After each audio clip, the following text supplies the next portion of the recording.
love Halloween. That warm, fuzzy feeling other people get during Christmas. That's how I describe Halloween. It's my favorite. It's so much fun. And of course, I love Halloween themed movies. I mean, most people, when they say that, it's like, scary stuff like Chucky and all that. Gore is fun, but I love, love, love silly horror. I love monster sitcoms like The Addams Family, The Munsters, Charmed. I wasn't really big into Buffy and Angel because they had that whole WB sappy vibe going on.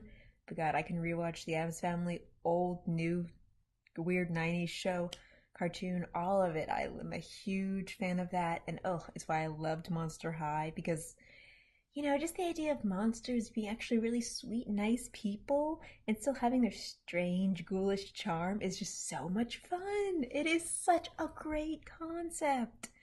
And I love it. So I'm going to talk about three shows that have that, aspect to them where, they're spooky monsters just trying to do, average people things with wonderful comedic and, in my case, very spiritual effect. Let's see. The first is the worst. It is Hotel Transylvania, the series. Oh, it's so boring. It's so badly done. I mean, I was really looking forward to Hotel Transylvania way back when it was first coming out because I thought, aw, Dracula has a hotel for monsters and his daughter dates a human. That's cute, okay? But it was more about, Dracula being a stick in the mud, not getting along with some surfer dude kid, and then that's it. I mean, Mavis is a perfectly likable vampire chick at first, but then you find out she's so under her dad's controlling thumb that she never really gets a chance to really be herself.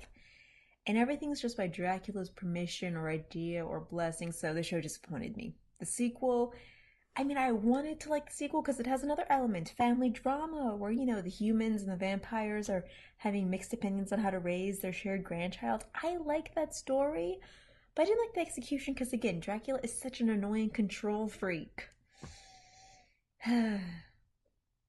Also, I think it was a waste of Mel Brooks. I mean, the guy invented so many classic funny horror movies like Young Frankenstein and Dracula Dead and Loving It. Those are really funny. And also very strange. I mean, they're more of jokes on the old black and white movies, but hey, they do it well.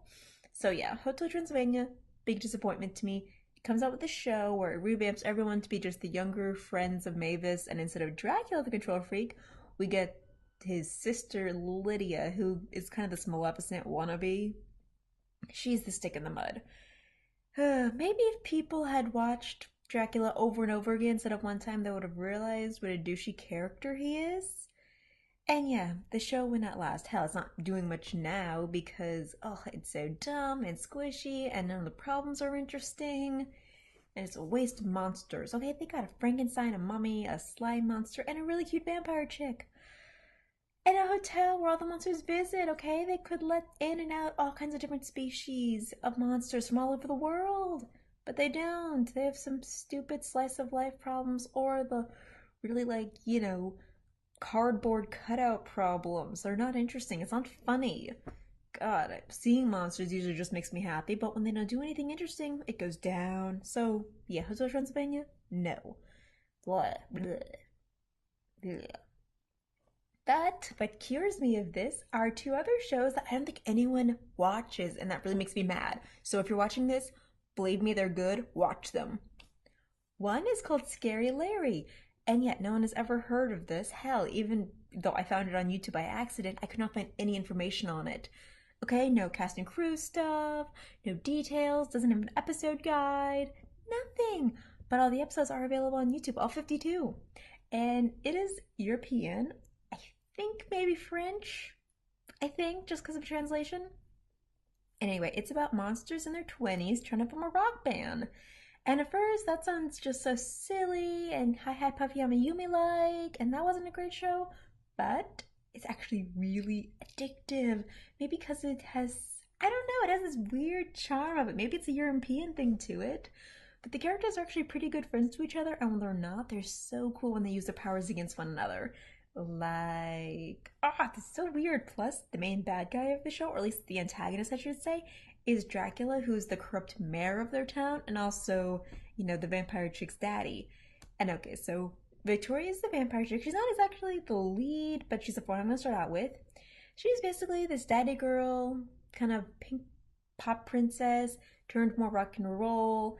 She's got this thing where she's probably the most vain of the group, but she's also usually the most logical and, well, maybe not logical, but she also has the smartest answer and all that. She'll use her, feminine charms to seduce people, and then she will be very funny and sarcastic. Like, she knows she's attractive, she uses it to their advantage, but she's also a bit of a diva. And the other diva in the band, the Larry of Scary Larry, really it should just be the band's name because all these characters are pretty much treated equally with importance.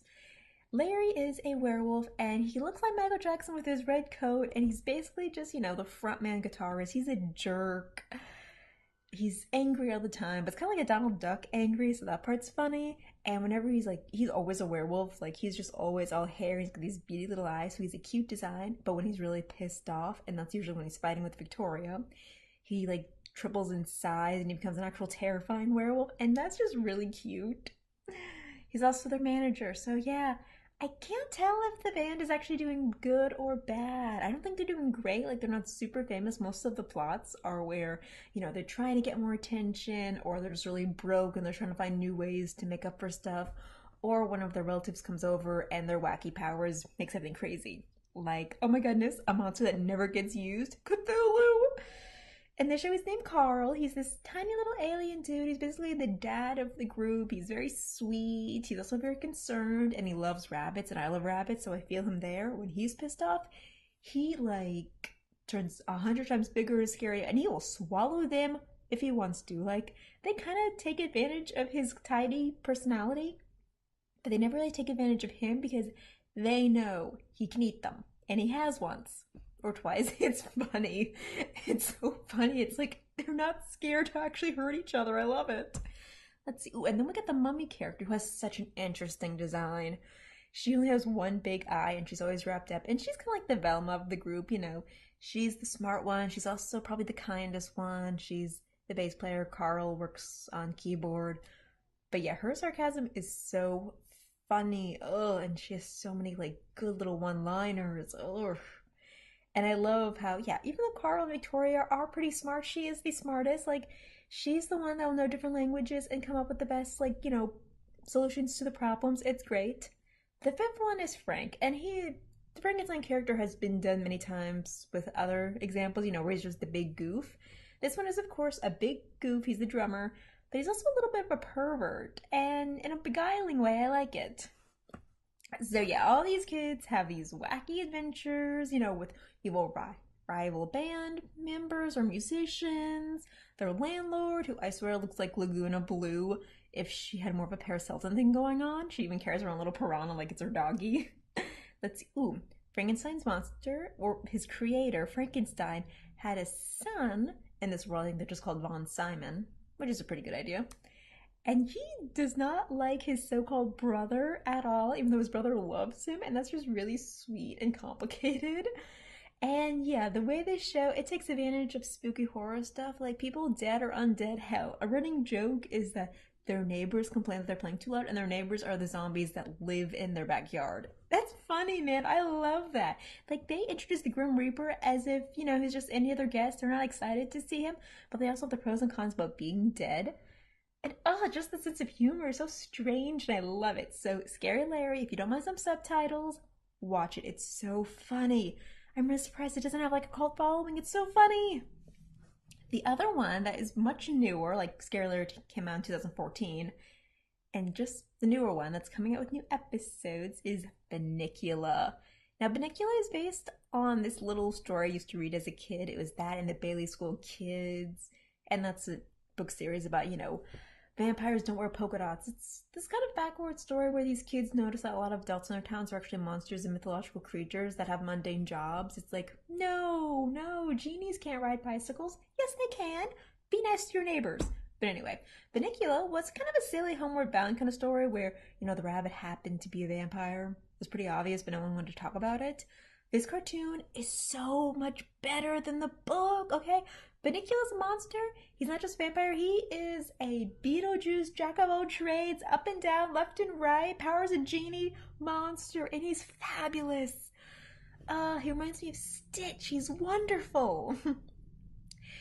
So yeah, Bunnicula, he lives in New Orleans, which is another cool aspect. I live in New Orleans, so seeing it as a cartoon is so spectacular, and we do a very spooky history with so many horrible things.